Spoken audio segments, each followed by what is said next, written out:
welcome all to another episode of the Echo from the Buttes podcast. I am your host, David Howman, joined by Tom Harden and Andrew Hazlett, and it is batter up time. It is the time of the year where we're watching baseball, we're watching softball, and the Sun Devils are right in the thick of things as we get into the postseason era.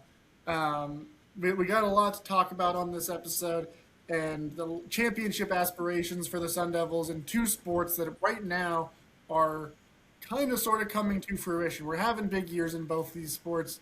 It's a great time to be a Sun Devil fan. It's always a great time to be a Sun Devil fan, of course, as we all know here at Echo from the Buttes. But right now it's especially rewarding because we're winning, we're climbing the Big 12 leaderboards, and it's great in general. Tom, Andrew, I know you guys are both fired up for the start of the Big 12 tournament this week.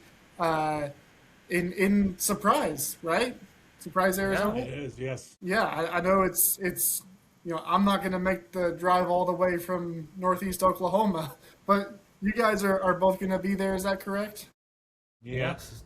Nice to have it in our neck of the woods instead of Dallas last time, which I did love the Arlington Globe Life Field venue. It's a very good stadium. Yeah. It's nice. Which stadium is it in Surprise? It's Surprise Stadium. It's where the Rangers and Royals have their spring training. Gotcha. So there's still the Rangers connection. I don't know if there's. I'm not sure if there's any kind of contractual deal with the Rangers why the Big 12 hosted it at Globe Life Field last year, and that's why it's transitioned to Surprise this year to keep that Rangers tie. But if there's no connection, it's a nice coincidence. I guess you could say if there's not a connection, it would be a surprise. I see what you did there. Yeah. But of course, the Big 12 baseball tournament begins this week. ASU played themselves into a good spot. They were able to get a 2-1 series win over Houston. And in the process, they're also now the 3 seed in the Big 12 tournament. Thoughts, takeaways from that series against Houston? Because it was a little, they finished in a tie for that third spot with UCF, but due to tiebreakers, ASU was ahead of the Knights. But there were some touch and go moments in this series. Andrew, what were your main takeaways as we wrapped up the regular season? It kind of feels like basically pretty much every other Big 12 series for the Sun Devils, 2 wins and a loss. All the road series were 2 wins and a loss. There were 2 home series where it was 1 win and 2 losses, and then a 1 where it was a sweep. Sun Devils couldn't figure out how to sweep teams, and you see why. You see the low RPI for ASU, and I think that's part of why they're so low. Is they couldn't finish off these poor teams like a Houston, in Arizona. Granted, those were on the road, but you should be taking 3. If you're a good team, you should be doing that. And you got to beat up on those bad teams. The home results, you like to take 2 from everyone. The 2 you didn't, but it just kind of feels like a microcosm of the rest of the season. Pitching at times is suspect. Hitting's usually good. There's nothing new to report. It's kind of the same old. This team. Well, and you mentioned like two wins and a loss on the road, but ASU did. I think this is the first year since like the 80s where they've won. Am I correct? Every road series, Big 12 series, road conference series. Yes. Conference series. So you say there's nothing new to report. That is something new. That is something new, and I do want to mention they did win or tie every road series, which midweeks don't count because they're one game. That doesn't count as a series, with the only road non-conference series being the one at Oklahoma where they split. And technically the Arlington Globe Life series was neutral site, not on the road, and again against 3 different teams, so not a series. But they did lose all 3 games there. kind of a little caveat there, but something to note. Yeah, it was 1982 the last time the ASU program won all of their won all their conference regular season series. As a as an addition to on top of that, this is inclusive of home and road series. This team went 6-1 in series deciding rubber matches. So it showed the resilience that this team had in not taking a loss on the chin, and rather learning from that series opening or second game loss and being able to piece things together on Sunday. A lot of that credit goes to Cole Klecker, who emerged as the strong Sunday starter basically from the beginning of March. He was as steady a pitcher that as Arizona State had all season long outside of Friday starter Cole Carlone.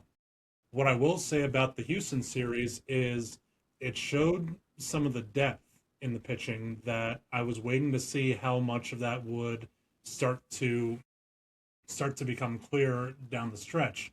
Namely, Colby Guy going 5 innings on Friday, and Jaden Alba having his best outing of the year, 5 2/3 in Sunday's win. Now, Andrew and I have talked about this privately, and I've been a little bit of a Jaden Alba doubter throughout the year. So I was incredibly pleased to see how well he pitched on Sunday to get the series win. Yeah, Alba was a starter last year too, and that was by far the best start of his career. What he threw on Saturday, but with the caveat, Houston isn't the best team. I don't want to. It's everything's not all sunshines, rainbows. Everything's not all bad. It is good to see that he's pitching his best at the best time. You want to get hot at coming into these playoffs where trophies get handed out. I don't know about you two, but if I'm the Sun Devils, I like seeing trophies. So, and another guy offensively that I do want to talk about, Dom Smaldino. He's hot. He's had 6 home runs in the last 5 games, I want to say, if memory serves me correctly, off the top of my head. Surpassed his last year's total of single-season home runs. He was a guy I thought in the preseason would be a really powerful hitter for the Sun Devils, have a similar season to what Landon Harrison's currently having, which I think we'll talk about that momentarily. But he's broke out as of late with his power, and I think that's a welcome sight for the Sun Devils. And not to mention tying a program record with 3 home runs in last Sunday's win at home against Oklahoma State. I want to go back to Jaden Alba because I personally was a little surprised that he wasn't the one that started on Sunday, or that he was the one who started Sunday instead of Cole Klecker. My guess is that has something to do with how they plan to approach the Big 12 tournament. Is that probably accurate? I think some of it also is the fact that it was a Thursday through Saturday series. I've been saying Sunday's game as well, but it was really a Thursday through Saturday. I think it was lining guys up and ensuring that there was an appropriate amount of rest for your big arms. We only saw Carlone go an inning and 2/3 in Friday's game. Whether that was, I believe it was, really more precautionary than anything, but I think, just the offset series played into how head coach Willie Bloomquist lined up his starting rotation for the weekend. Yeah, I think I agree with what you're thinking, David. I don't know anything for sure, but I would have to imagine by not throwing Klecker Saturday, save him for Thursday. He hadn't pitched Carlone on a Thursday all season long, in the three opportunities you've had to do so with the Easter series, the BYU series, now the series, you haven't done that. So moving him up to Thursday would be unlikely at this point. That's probably not going to happen. So the move would have to be push Klecker back because, quite frankly, you don't want to throw one of your other pitchers that you don't have as much confidence in as those other two guys. Those other two guys have put up consistent outings for the most part all season long. And I think having those guys go 1-2 is possibly this week is what you want to do. Well, and also with how impressive Alba looked, and you mentioned, Andrew, how he was a starter last year, and then injuries kind of got in the way and complicated some things. Before his injury, it looked like he was starting to turn into a veritable Sunday option for the Sun Devils last year. So I was very excited about him at that point, and then it was very sad to see how things kind of got off the rails as the season went along. If he's kind of getting now at this point, getting back into that rhythm and becoming more of a guy that they have, now you've got three options you feel really good about. Guy was the one who got the start earlier in this weekend series as well, and he looked decent. Not to the point where you're necessarily throwing him out with everything on the line in the Big 12 tournament. Again, going back to the depth that they have there, personally, I feel really good about it. Only thing that I would have questions about, and I know other people on Twitter have been talking a lot about it as well, is the closer, Derek Schaefer. And if they get into a situation where game's on the line, win or go home, and Schaefer's the one that's going out there, how do you guys feel? I don't know. I don't know what the right answer is. I'm not disillusioned by him. He's still the ninth inning stopper that I would want to send out there, but I think Sean Fitzpatrick has really thrown his name into the ring as a guy who is worthy of being able to be thrown out there against lefties and righties alike to lock down the save in the ninth. I think if you move Schaefer off the roll, I think Taylor Penn's the guy to move in. When he was in the bullpen full time before he was starting, he was really effective. I think we might be seeing that again with his recent appearances. He's gotten better as of late, coming out off that starting role. I think the bullpen's what he's made for, and I think you might have a guy that is a back end guy. I don't know if I'd pull Schaefer for him at this point, because Schaefer, when he's on, he can throw 10 scoreless innings in a row. You've seen that at points this season with him, so you can't forget about that, regardless of whoever you're throwing in the Big 12 championship game after you throw Carlone and Klecker and Carlone probably. You'll see. I don't know what the option is for that third potential game, if it's Alba or if it's Guy, who was the preseason Big South pitcher of the year last season in 2025. I think you can't discount that. There's a lot of moving parts right now for this team, which to me isn't necessarily a good or bad thing. It's something you have to look at and say, this is probably going to be what the team's success or failure might be at this point. I mean, it's going to be really interesting to see how these things shake out, especially because, at this point we pretty much know, ASU is going to be in the tournament, but how they do in this Big 12 tournament is going to speak volumes about what they do in the NCAA tournament. Andrew, you mentioned earlier, mentioning RPI. They're not as high as their record might suggest. They're 48th right now, according to D1 Baseball and RPI. You would think that number 3 seed in the Big 12 would be quite a bit higher than that. D1 Baseball also put out their tournament projections Monday morning. As of right now, they're projected as the 3 seed in the Alabama regional. That would see them facing Jacksonville State first in a regional that includes Alabama and also Long Island as the 4 spot. So there's definitely a lot to be gained or potentially lost in this Big 12 tournament. And can they do it all? Can they win the Big 12 with where they're positioned right now in this bracket? I mean, obviously they can, but like, can we realistically expect that?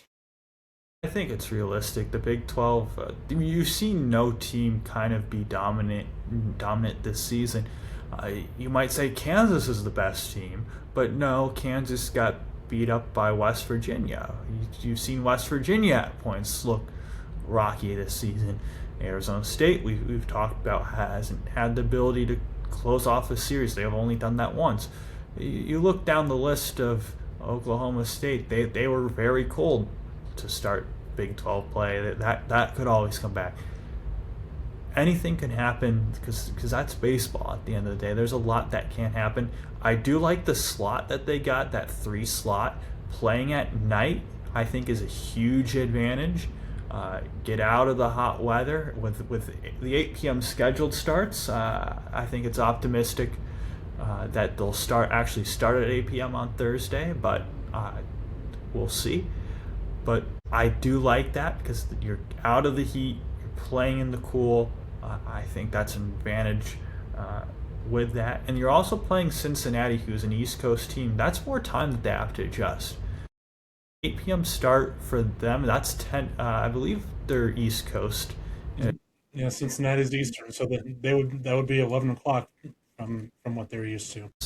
An extremely late game for them. That's going to be tough.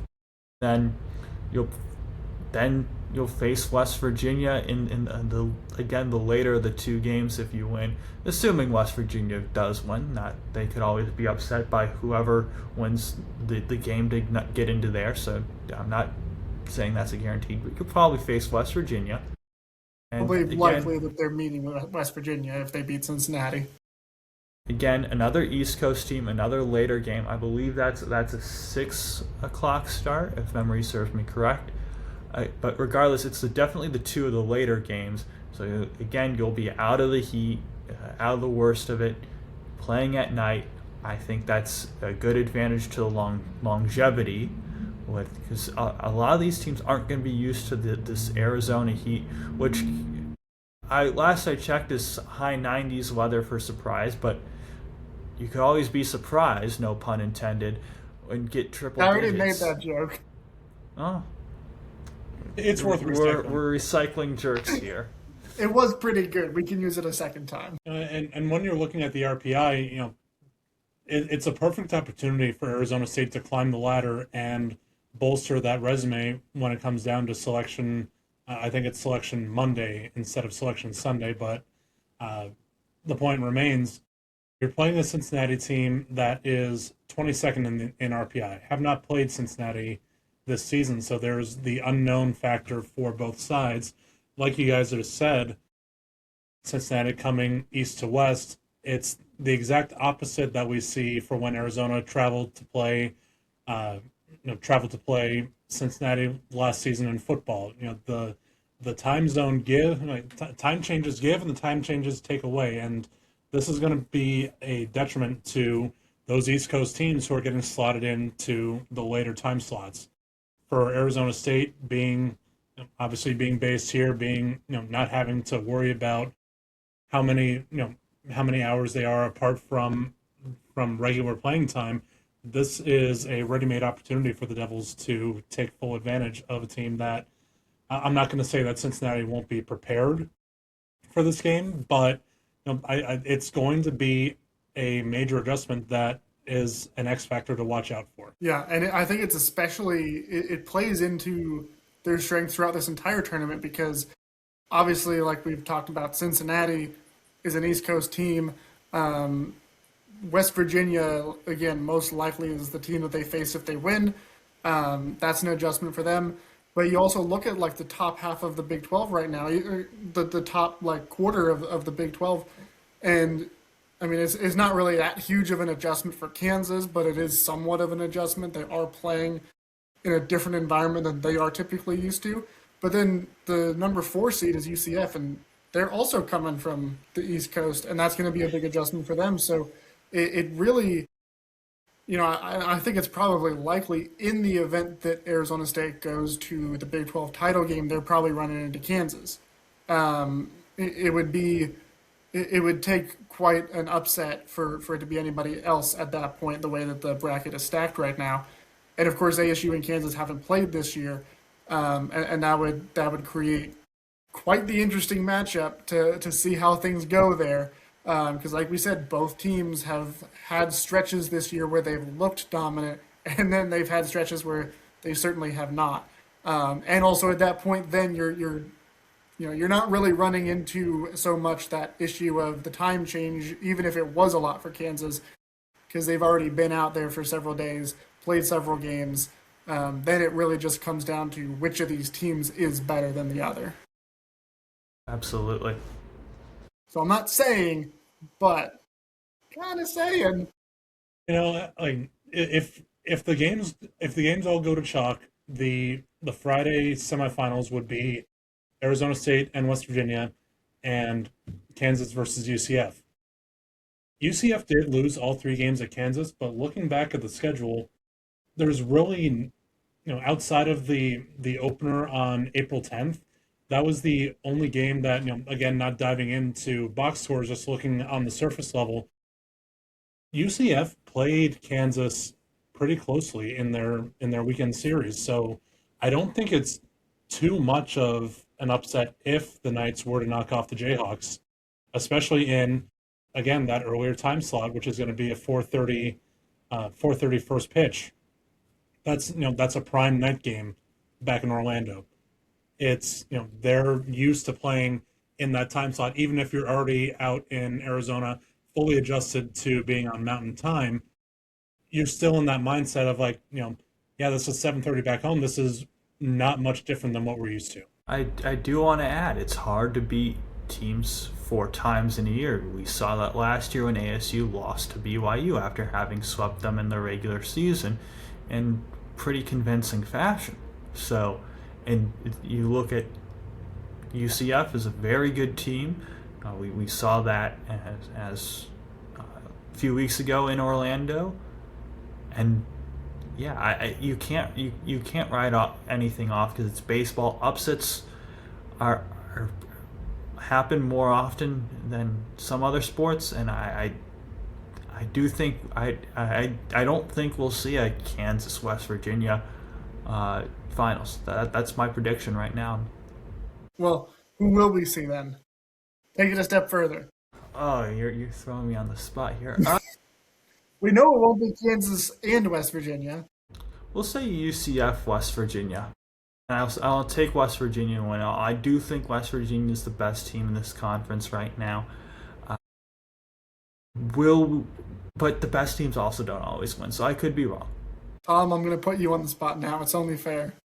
I guess you could say it's a surprise. I'm gonna go out on a limb here and say that Arizona State and West Virginia are going to play a 42-inning game, and the Big 12 officials are just going to say, you know what, we're not going to play on Saturday.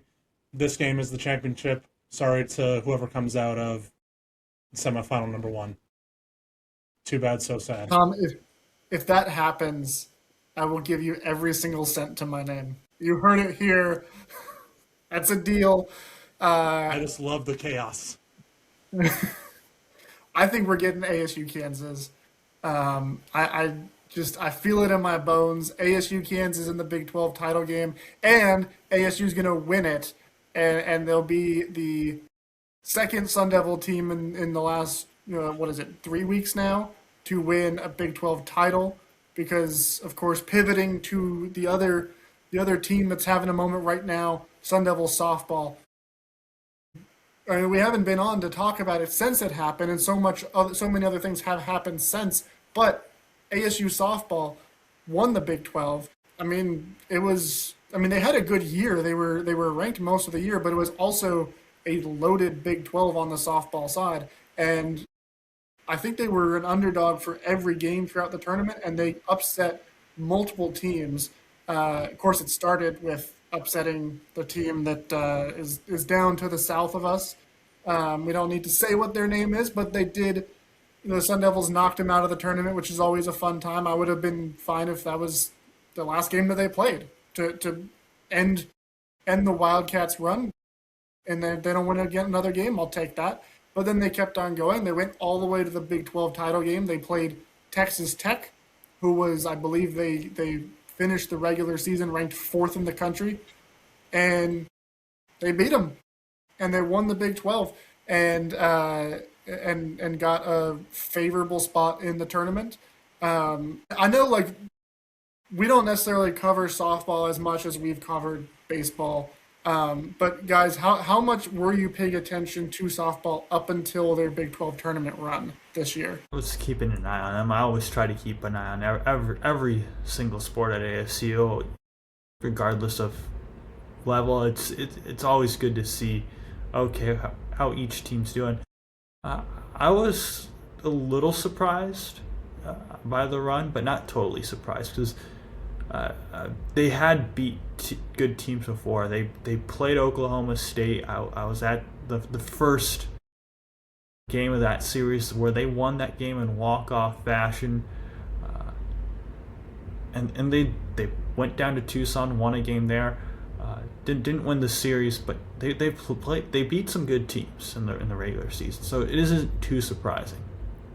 Yeah, like Andrew, I kept an eye on softball throughout the year. I didn't religiously watch every single game. I watched as I could, but certainly during the conference tournament and beyond, I did make a point to at least tune in for part, if not all, of the games. And when you look at this team coming out of the conference as a 6th seed with an 11-13 conference record, it would be easy to write the Sun Devils off on the surface and say, this team doesn't really stand much of a chance. You see it all the time in every single sport. It doesn't matter how, regular season records are completely off the table when it comes to postseason time. It's how hot a team is when it comes down to tournament time. And this team proved that they are, if not the hottest, certainly one of the hottest teams across the country in the softball landscape. Yeah, on their Big 12 run, I do want to add, they beat the number 3 team in conference, number 2 team in conference, and the number 1 team in conference. And they went through 2 of the best pitchers in the conference as well, in Ruby Malin and exactly how to pronounce the Texas Tech pitcher's name, Najiri Kennedy, I think, is something like that. But two good pitchers, the top 3 seeds, was very impressive. Yeah, and it turned out to be a good bit of, like, showing that they're battle tested, because then they go into the tournament and they go into the regionals, and what do? They win the whole thing. They win, and they're moving on to the super regionals. They were in the same regional as Texas A&M, which was really fitting because Texas A&M's coach, of course, is Tricia Ford, who preceded current ASU softball head coach Megan Bartlett. And the last time ASU went to super regionals was the last year Tricia Ford coached at ASU, and she decided, I'm going to go take the money at Texas A&M. I'm going to have a better opportunity there in the SEC. And here she is, not getting to the super regional, and ASU is going instead. So it was really, really satisfying, not only because obviously ASU beat A&M both times in the double elimination. When it came to that second time around, it felt really, the odds were in their favor, because A&M would have had to beat them twice. ASU never even lost in this regional, and they were able to. I think Megan Bartlett did a really good job of managing the pitch count for all of her different pitchers as well. Kenzie Brown, their star pitcher, had some action in the win over A&M, but not so much to the point where she's not going to be ready to go for the next level, which, by the way, the super regionals, now they're playing against Texas. So they're staying in the state. They're just going from College Station to Austin. And fittingly, Megan Bartlett came to Arizona State from Texas, where she was an assistant for 2 years. So it was a little moment of ASU exercised their demons against their old coach, and now their new coach gets to exercise some demons against her old school. At what point do we just call the state of Texas Tempe East? I mean, Come on. Yeah.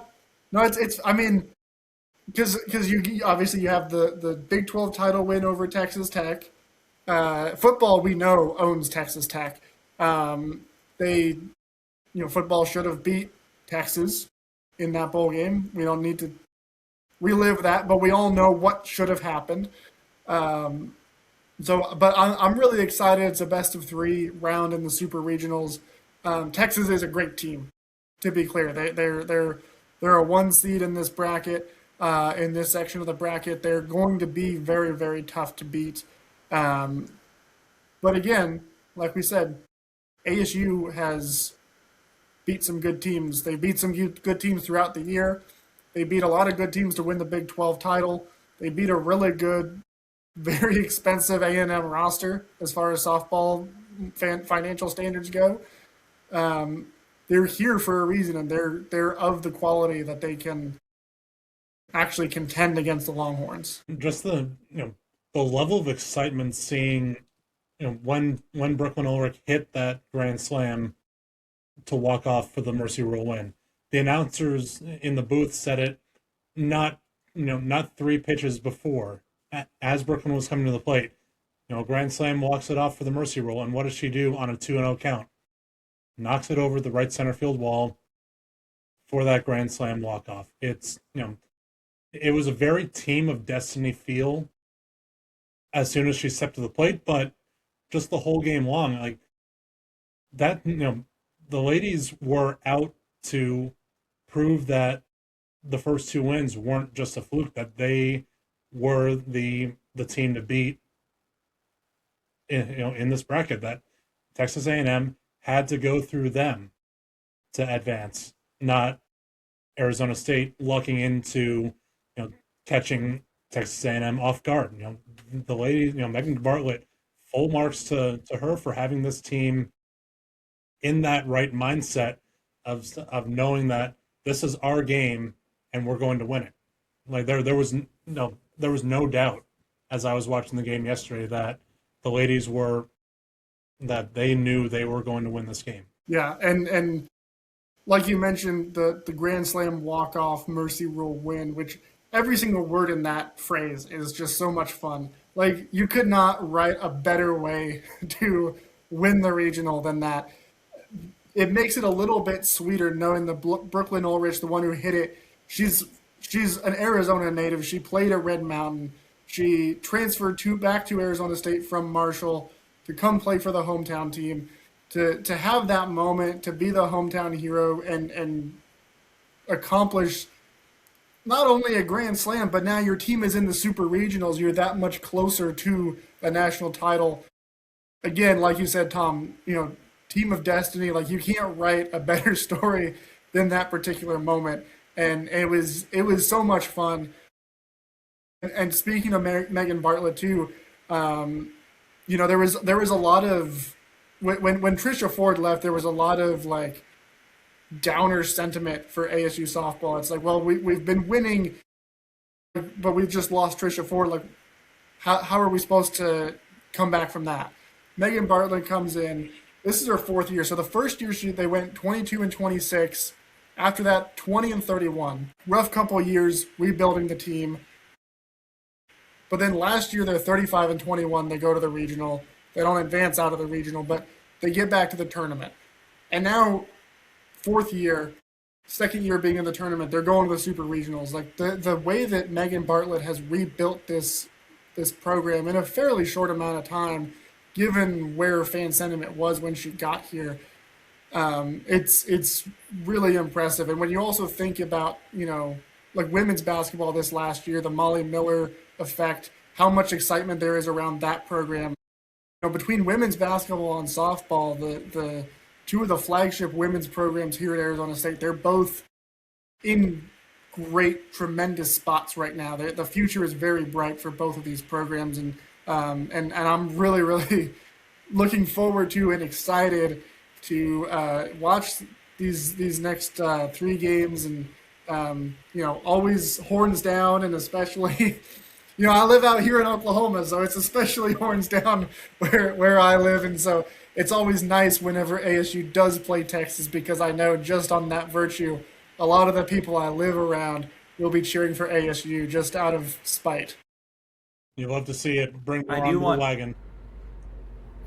I do want to add, David, to your point. You talked about how women's basketball doing well, how softball doing well, and arguably the other big women's sport, volleyball, also doing very well. Multiple NCAA appearances as of late. Your big three women's sports are all doing big things. Right. Yeah. And I mean, it all a lot of it's not just the um, the women's sports either. Like we're seeing it all around ASU too. Obviously football's been pretty good. We just got through talking about baseball.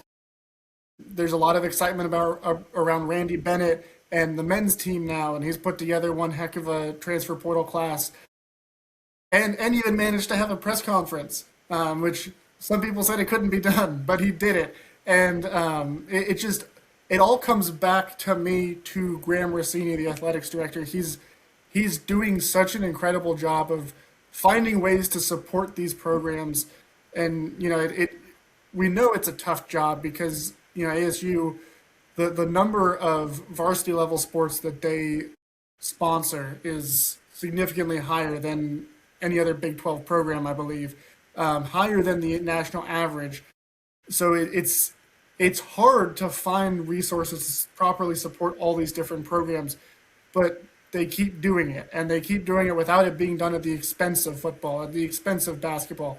Desert Financial Arena is getting renovated. They're starting this month. They're starting I believe it's a 4-year renovation program.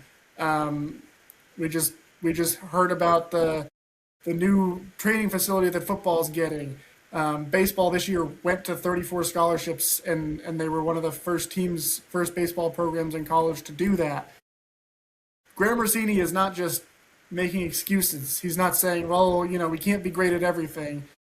Like, there are championship Sun Devils in football, in baseball, in softball, in women's basketball, in volleyball, and they're all competing at the highest level, and it's really, really exciting and feels very rare to see that level of competence and success and leadership coming from the athletic director's office right now. And it's not just in words and promises. Like, Graham Rossini is out there in action, getting his hands dirty, and doing whatever it takes to support these programs. Whether it's whether he's speaking at luncheons, at banquets, whatever, or even something as little as driving golf carts around and shuttling fans from stop to stop around the football stadium. Personal story: opening game of football season last year. My girlfriend and I were walking from our hotel to the north side of the arena, and it was a hot day. Who else should roll up in a golf cart and offer us a ride than Graham himself? I mean, seeing that level of just commitment, action, call it what you want, but seeing that level of dedication from your athletic director, and when the fans are seeing it, that speaks incredible volumes. It lets everybody know the investment that is coming from the top. And it's, like I said, it's not just words. And I think this also gets overlooked, but he's really tall. and I think that's part of it. You need to be a really tall individual to have success. I've always said that as someone who's 6'4". So I think I know we're all tall here. Am I someone who's 6'1" at 6'3"? Yeah, as a 6'4" person, Graham Rossini makes me look short. I'm like, yeah, I'll look up to him, wow, figuratively and literally. I'm like, wow, this must be what average people feel like. This is what Tom feels like. I need my booster seat. We got to get a little phone book for you next time. But Tom, now that we've given you the business, I do want to throw it to you because also another thing that we have to talk about is Sun Devil hockey got their schedule formally unveiled. Yeah. Tell us more. Yes, hockey's schedule just came out within the last 3-4 hours, and we've known the conference schedule for quite some time, since for about a month now. There's the same 24 games on the conference schedule. Get a home and home series with Omaha, the designated rival for the Sun Devils for the foreseeable future, and the other repeat series on the schedule are home and homes with Denver and Minnesota Duluth. But today, the final piece of the puzzle was announced with the non-conference schedule, and for fans who have followed hockey the last few years, it is a departure from what we've grown accustomed to seeing. No more, big name programs like Michigan, like Penn State coming to Mullet Arena this season.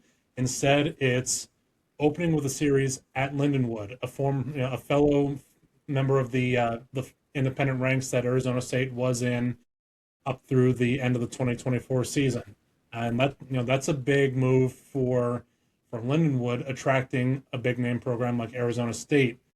Lindenwood's come here so many times to play over the years.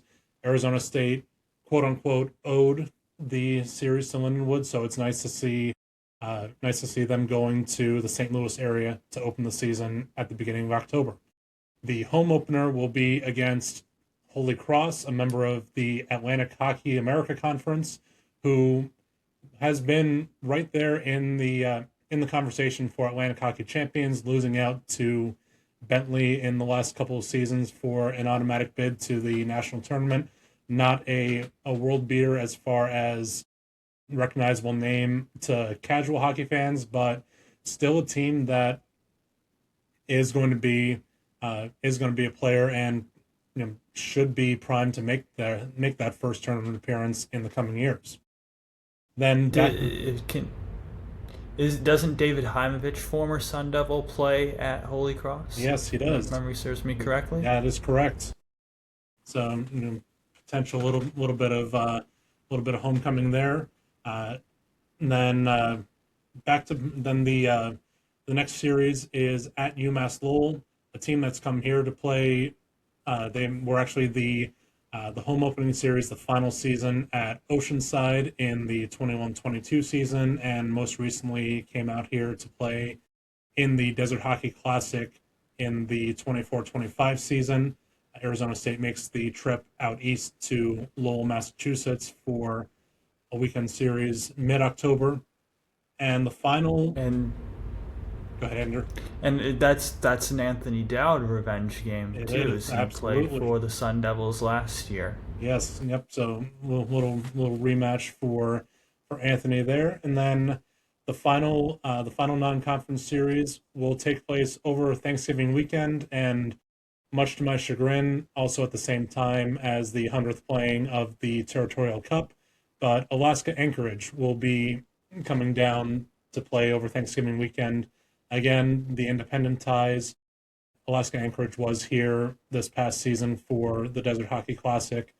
A team that Arizona State is very familiar with, and this schedule, while on the surface doesn't look like anything to write home about. And you would be right. The highest ranked team in the NPI last year was Lindenwood, finishing at number 37. The teams won a combined 51, 83, and 2 in the regular season. But these are still going to be critical games that, coming off of a season like the Sun Devils had last year, this will be really a way to kind of reboost that sense of morale in the locker room, especially with such a massive overhaul going through the transfer portal. And Andrew, we're talking about ties with David Heimovich and Anthony Dowd. Newcomer Olivier Hood transferred in from Lindenwood, so that opening series will be a homecoming for him when the season starts on October 2nd. Yeah, who'd have thought, right? There you go. I left it sitting there on a tee for you. You, if you're just gonna, not to go back to the previous point, if you're just gonna softball it in there, like I can't not.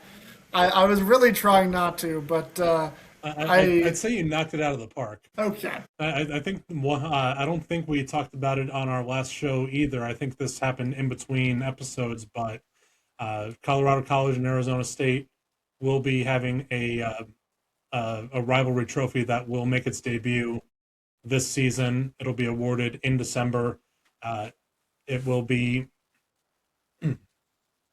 it'll be awarded to the winner of the regular season series between the two teams. Arizona State really likes their trophies, and it'll be another one to add to the collection. The one thing I want to touch on this, and it's going to take us on a tangent, so I apologize in advance, but December 28th and 29th is the QuikTrip Holiday Face-Off. And for those who haven't looked at the schedule and read it, it's not the QuikTrip you're thinking of. It's Quik, spelled Kwik, QuikTrip. And I just today found out that that's a thing that exists, QuikTrip. Because, again, everybody knows QuikTrip, QT, QuikTrip, the best gas station store in the United States. You may not know, but they're based here in... What's that? The best gas station not named Buc-ee's. All hail the Beaver God. Look, Buc-ee's is a whole separate thing, okay? It's Buc-ee's is Buc-ee's. QuikTrip clears everybody else. QuikTrip is great. I also feel a sense of loyalty because they are based here in Oklahoma, where I now reside, and you literally have to go out of your way to go to a gas station that's not QuikTrip here. So to see this disgusting poser, which is also a gas station, I may add. Which is also a gas station, and then I did some digging, by the way, and in states where QuikTrip with a K operates, where there's also a OG QuikTrip, those stores are named QuikStar. So, like, at least they know their place in the pecking order, but it's still very infuriating that we're going to have to listen to the announcers saying the QuikTrip Holiday Face-Off, and then you're going to see whatever their stupid logo is go up there instead of the classic red and white QT logo that we all know and love. So, rant over. Thank you. We'll just call them the team of QuikTrip. That's exactly what it is. And it's so upsetting. I got so irrationally upset when I saw that. At first, I thought that somebody had made a massive spelling error on the ASU press release. So I'm glad it wasn't that. But it was possibly worse. It's very disheartening not to see the proper QuikTrip. Yeah, and now all I can think about is how we need QuikTrip to sponsor some Big 12 something or other. We've got the Texas Rangers owning the baseball tournaments. Where's QuikTrip in all of this? The time is right. I don't know. The time is right for it to happen. The time is right. I'll see if I can run into the CEO out here. A nice little happenstance visit. Yeah. Well, yeah. I'll channel my inner Taylor Swift and be a mastermind and make it happen. So. Beautiful. Tom, I know you got that. Andrew, Beautiful. I don't think that I get the sense you're not a Swiftie. You didn't pick up on that one. No. I did not pick up on that. Yeah, I've been called that many times before. That's not new. It's all right. It's not a cult. We won't make you get a bedazzled jacket or anything yet. Yeah. We'll give you time. You'll work up to it. But yes, the hockey schedule was released, and outside of those 2 days in December, it's going to be a great time. Well, lots of room for improvement over last season's performance, and honestly, the non-conference schedule will set a nice base level to work with before going into the conference schedule starting Halloween weekend at St. Cloud. You got to win, I think, at least 4 of those games. I would have to say right now, none of those first 3 teams really move me, but two series on the road. So you if you split those, you're fine. I think 5 would be the optimal number. Well, 6 is the optimal number. Let's be real. You'd like to win all 6, but 5 you gladly take as well. Absolutely, 100% agree. Yeah, I'm really looking forward to seeing how things play out. Like you mentioned, Tom, too, with so much of the shuffling of the deck with this roster, so many changes. It also kind of feels like, maybe this isn't entirely accurate, but it feels like the first like real like prove it moment for Coach Powers. Like it feels like with the hockey, so much of it has just been this gradual rise for the program, and now it's like, okay, we've established, he knows what he's doing. The team is good. Now they've had a setback, so I'm really curious to see how he navigates it and how it all comes together once they actually get on the ice. And to pivot to our last sport and our last topic for the night, on that same theme of building and rebuilding through the transfer portal. We already talked a little bit about women's basketball and the impact that Molly Miller had in her first year. And they've been getting some buzz now too for some of the moves that Miller and her staff have made in reshaping their roster heading into year 2. Their transfer portal class was recently ranked number 4 in the nation by USA Today. They've brought in some really talented players. They already had Ruby Whitehorn, who I guess technically isn't considered a transfer because Tennessee had kicked her out of the program. Essentially, she joined ASU officially during the season, but she didn't play for the team. But she's an incredibly talented player. They got Rashunda Jones, who was an all Big Ten, all defense player for Michigan State this last year. Ella Ryan, Avery Lauer, a few different players that have been mid-major stars, incredibly effective outside shooters. Maddie Morrison as well, and built a really talented team. Of course, they also have some players returning from last year. McKenna Brackens being the biggest name on that team. Eloisa Carrera also coming back, and they've built a really good team. And ESPN in their way too early top 25 for women's basketball also ranked ASU as number 23. So the buzz is really starting to build for this team. Of course, they were in the tournament last year as a first 4 participant. We got a taste of what Molly Miller can do, and now she's building on that in much the same way that Kenny Dillingham has built on his early success in football and turned it into big recruiting wins. So things are shaping up very well for a repeat performance for women's basketball. David, Maddie Morrison is the name that stood out to me. Over 20 points a game at Central Michigan, MAC Player of the Year.